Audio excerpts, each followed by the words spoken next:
చాలా మంది అంటారు దేవుడు లేడండి, దేవుడు ఉంటే కనుక ఈ అన్యాయాలు ఈ అక్రమాలు ఎందుకు జరుగుతాయి, దేవుడే లేడండి. మనందరం కూడా ఒక ర్యాండమ్ సెలక్షన్ లో ఈ యొక్క ప్రపంచంలో ఊడిపడ్డా అని చాలా మంది వాపోతూ ఉంటారు, చాలా మంది చెప్తూ ఉంటారు. ఒక విషయాన్ని నేను చెప్పనే ఉండి, నేను అనేక ప్రాంతాలు కాలేజెస్ లో డీల్ చేస్తుంటాను. డస్ గాడ్ ఎగ్జిస్ట్ అనేటువంటి మాట. దేవుడు ఉన్నాడా? దేవుడు ఉంటే ఎటువంటి ఆధారాలు, ఎటువంటి రుజువులు వారికి ఇవ్వాలనేది నా యొక్క ప్రయత్నం చాలా కాలేజెస్ లో. అలాగా వారికి దేవుడు ఉన్నాడా అని చెప్తాను, ఆ తర్వాత ఆ దేవుడు ఎవరో చెప్పడానికే నా ప్రయాస, నా ప్రయత్నం. ఆ విషయాల్లో చాలా విషయాలు డీల్ చేస్తూ వస్తాను. దేవుడు ఉన్నాడు కాబట్టి ఈ సృష్టి అంతా కూడా ఎంత క్రమబద్ధీకరంగా జరుగుతుంది, ఈ సృష్టి అంతా కూడా ఎంత ఆర్గనైజ్డ్ గా జరుగుతుందంటే దేవుడు ఉన్నాడు కాబట్టే. మీ చేతిలో వాచ్ ఉంది, ఆ వాచ్ దానికి అదే ఊడిపడుతుందా ఎక్కడి నుంచి అయినా సరే? చెప్పండి. దాన్ని తయారు చేసిన వాడు ఒకడు ఉండి తీరాల్సిందే. ఏదైనా ఒక వస్తువు ఈ ప్రపంచంలో మనం చూస్తున్నామంటే దాని యొక్క డిజైనర్, దాని యొక్క మేకర్, దాని యొక్క నిర్మాణకుడు ఖచ్చితంగా ఉండాల్సిందే. ఏది కూడా ఆకాశం నుంచి ఊడిపడదు.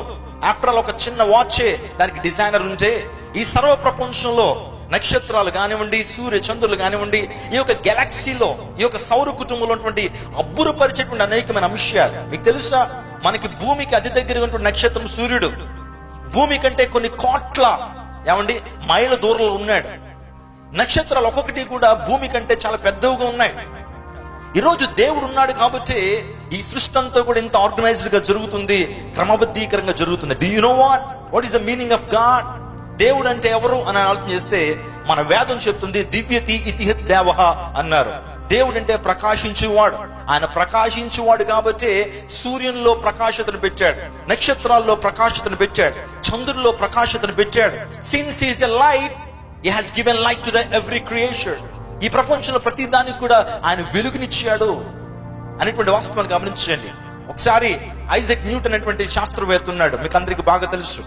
ఐజాక్ న్యూటన్ ఏమి కనిపెట్టాడు? అతను ఏ సిద్ధాంతాన్ని ప్రవేశపెట్టాడంటే మనందరికి తెలుసు, గ్రావిటేషనల్ లాస్. భూమి యొక్క అయస్కాంతం లాంటిది. భూమికి గురుత్వాకర్షణ శక్తి ఉంది. మనం ఒక వస్తువుని పైకి వేస్తే మరలా అది కిందకు పడుతుంది, చూసారా? దీన్ని ఏమంటారంటే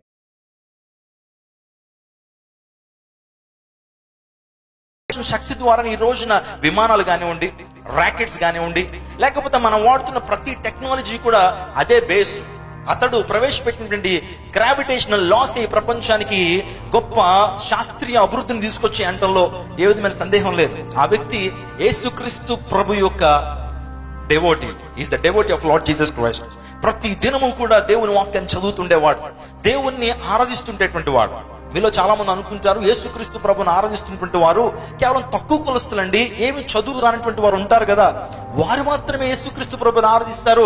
మాలాంటి గొప్పవాళ్ళు, మాలాంటి జమీందారు, మాలాంటి చదువుకున్నటువంటి వారు ఆ మందిరాలకు వెళ్లాల్సిన అవసరం లేదు అని చాలా మంది అనుకుంటారు. ఒక విషయం నేను చెప్తాను చూడండి, ఈ ప్రపంచంలో 100% శాస్త్రవేత్తలు, 100లో 80% శాస్త్రవేత్తలు అందరూ కూడా యేసుక్రీస్తు ప్రభు ఆరాధికులే. హల్లెలూయా. ఒక ఐజాక్ న్యూటన్ తీసుకోండి, మైకిల్ ఫారడేని తీసుకోండి, ఇంకా మనం ఆలోచించుకుంటూ పోతే జేమ్స్ సింప్సన్, ఇలాంటి గొప్ప గొప్ప శాస్త్రవేత్తలందరూ కూడా యేసు ప్రభుని ఆరాధించారు. బైబిల్ గ్రంథం ద్వారా వారు గొప్ప స్ఫూర్తిని పొంది అంత జ్ఞానాన్ని సంపాదించినట్లుగా వారి కొటేషన్స్, వారి యొక్క స్వీయ చరిత్రలో మనం చూడగలుగుతాం. ఆ యొక్క ఐజాక్ న్యూటన్ ఒకసారి తన దగ్గర ఒక ఫ్రెండ్ ఉండేవాడు. ఆ ఫ్రెండ్ పేరు రూథర్ఫోర్డ్ పిలిచి రూథర్ఫోర్డ్ తో అంటుండేవాడు, ఈ దేవుడు ఉన్నాడయ్యా, దేవుడు ఉన్నాడు కాబట్టి ఈ యొక్క భూమి దాని యొక్క కక్షలో తిరుగుతుంది. అద్భుత రీతిగా దేవుడే వీటినన్నింటినీ కూడా తన యొక్క శక్తి ద్వారా వీటినన్నింటినీ కూడా ఆర్గనైజ్ చేస్తున్నాడంటే నమ్మేటువంటి వాడు. దేవుడు ఎక్కడున్నాడు చూపించు అనేటువంటి వాడు. అప్పుడు ఒక రోజు ఒక ప్రాక్టికల్ గా తనకు చెప్పాలని ఉద్దేశంతో తన ఆఫీస్ కి ఒక గ్లోబ్ తెచ్చుకున్నాడట. గ్లోబ్ తెచ్చుకుని టేబుల్ మీద పెట్టాడు. రూథర్ఫోర్డ్ వచ్చాడు. హే న్యూటన్, వాట్ ఈస్ దిస్ అన్నాడు. గ్లోబ్ ఇది ఎక్కడ కొన్నావు, చాలా బాగుంది అని అంటే న్యూటన్ ఒకసారి తనకు సత్యాన్ని చెప్పాలనే ఉద్దేశంతో అన్నాడట, ఆకాశం నుంచి దానికదే వచ్చి పడింది, అందుని బట్టి నేను టేబుల్ మీద పెట్టుకున్నా అన్నాడట. ఏం మాట్లాడుతున్నావు? Are you mad or what? నువ్వు పిచ్చోడవా? ఈ యొక్క గ్లోబ్ తయారు చేయడానికి ఒక కార్పెంటర్ కావాలి, ఇంగ్లీష్ తెలిసినటువంటి వాడు కావాలి, దీన్ని డిజైన్ చేసినటువంటి వాడు ఒకడు ఉండాలి ఖచ్చితంగా. ఏంటి అలా మాట్లాడతావు అని అంటే అప్పుడు వెంటనే తన మాటనే తనకు తిరిగి చెప్పాడు. ఆఫ్టర్ ఆల్ ఒక గ్లోబ్, చిన్న గ్లోబ్, దాన్ని తయారు చేయడానికి ఒక కార్పెంటర్ కావాలన్నావు, ఒక ఇంగ్లీష్ తెలిసిన వాడు కావాలన్నావు. ఇంత పెద్ద భూమిని దానికదే అది ఏర్పడుతుందా? కేవలం ఆఫ్టర్ ఒక చిన్న గ్లోబే దానికదే వచ్చిందంటే నమ్మట్లేదు. ఈ భూమి అందరి సమస్తం కూడా, ఆకాశము, భూమి, అందరి సముద్రాలు, కొండలు, పీఠభూములు, మైదానాలు, పక్షులు, వృక్షాలు, ఏమంటే అద్భుతమైనటువంటి మానవ దేహం, the complexity of human body, గుండె, ఊపిరితిత్తులు, కాలేయము, అద్భుతమైనటువంటి ఆ యొక్క బాహ్య అవయవాలు, అంతరవయవాలు ఏర్పడ్డాయి. నేను అనుకున్నాను, ఒకవేళ గనక మానవుడే దేవుడే వీటినంటే జరిగిస్తున్నాడే. నిజంగా దేవుని వాక్యం చెప్తుంది, ఆయన నిత్య శక్తియు ఆయన దైవత్వము మనం ఎలా తెలుసుకుంటామంటే, సృష్టింపబడుతున్నటువంటి వస్తువుల్ని ఆలోచన చేయడం ద్వారా దేవుని యొక్క శక్తిని మనం అర్థం చేసుకోగలము. హ్యూమన్ బాడీని ఒక్కసారి ఆలోచన చేయండి. మీ గుండె కొట్టుకునేటువంటి విధానం, మీ కాలేయము, మీ ఊపిరితిత్తులు, ప్రతిదీ కూడా ఒక నిర్దిష్టమైనటువంటి పనితో దేవుడు తయారు చేశాడు. యు నో వాట్, మన శరీరంలో ఏది కూడా నిరుపయోగంగా లేదు. For every organ there is a specific purpose.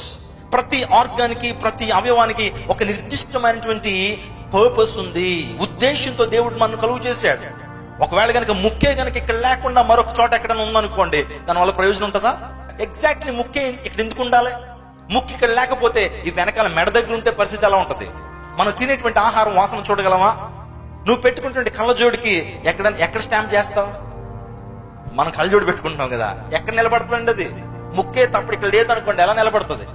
ఆలోచన చేయండి. ఇలా ఆలోచించుకుంటూ వెళ్ళిపోతే చెవులు ఇక్కడ కాకుండా ఇక్కడ ఉన్నాయనుకోండి, దానివల్ల ఏమైనా ప్రయోజనం ఉందా? శాస్త్రవేత్తలు చెప్తున్నారు, ఒక కన్ను ల్యాబొరేటరీలో తయారు చేయాలంటే 2 లక్షల ట్రాన్సిస్టర్లు కావాలట. If you want to make an I in the laboratory, you need to have 2 lakhs transistors. టీవీల్లోనూ, ఆ తర్వాత కంప్యూటర్లోనూ, ఆ మిక్సర్లోనూ ట్రాన్సిస్టర్లు ఉంటాయి.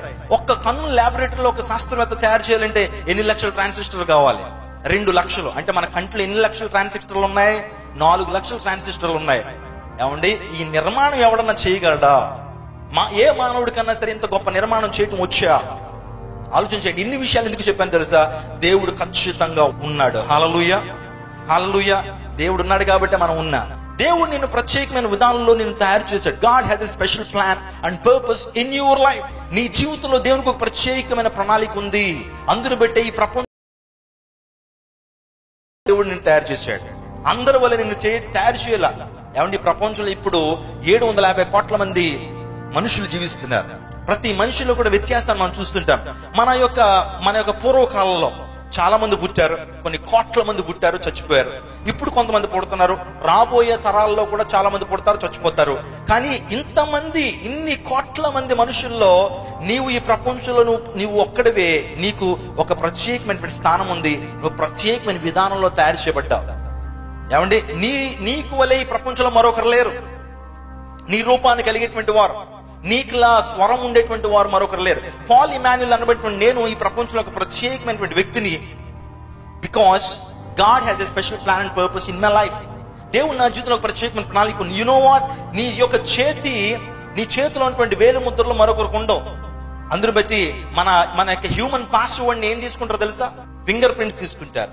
ఆలోచన చేయండి. మన యొక్క DNA వేరు, మన యొక్క RNA వేరు, మన యొక్క స్వరం వేరు. ఈ ప్రపంచంలో నాకు లాంటి స్వరం మరొకరికి లేదు. మీరు మొత్తం ప్రపంచం 284 దేశాలు తిరగండి, ఇలాంటి స్వరం మరొకరికి ఉండదు. స్వరము అనేది ప్రత్యేకం. దేవుడు నాకు ప్రత్యేకమైన స్వరాన్ని ఇచ్చాడు, ప్రత్యేకమైన ఐడెంటిటీని ఇచ్చాడు. నా వేలు ముద్రలు మరొకరికి ఉండవు. మీరు ఎయిర్పోర్ట్స్ లోకి వెళ్తే కనుక ఎవరన్నా సరే అమెరికా గానీ, బ్రిటన్ గానీ, దుబాయ్ గానీ ప్రాంతానికి వెళ్తే మన ముఖాన్ని ఫోటో తీరు, వారు మనకు ఐబాల్ ఫోటో తీస్తారు. ఎందుకు తెలుసా? ఐబాల్ అనేది నాలాంటి కనుగుడ్డు మరొకరికి ఉండదు, నీలాంటి కనుగుడ్డు మరొకరికి ప్రపంచంలో ఉండదు. నేను 4 విషయాలు చెప్పాను.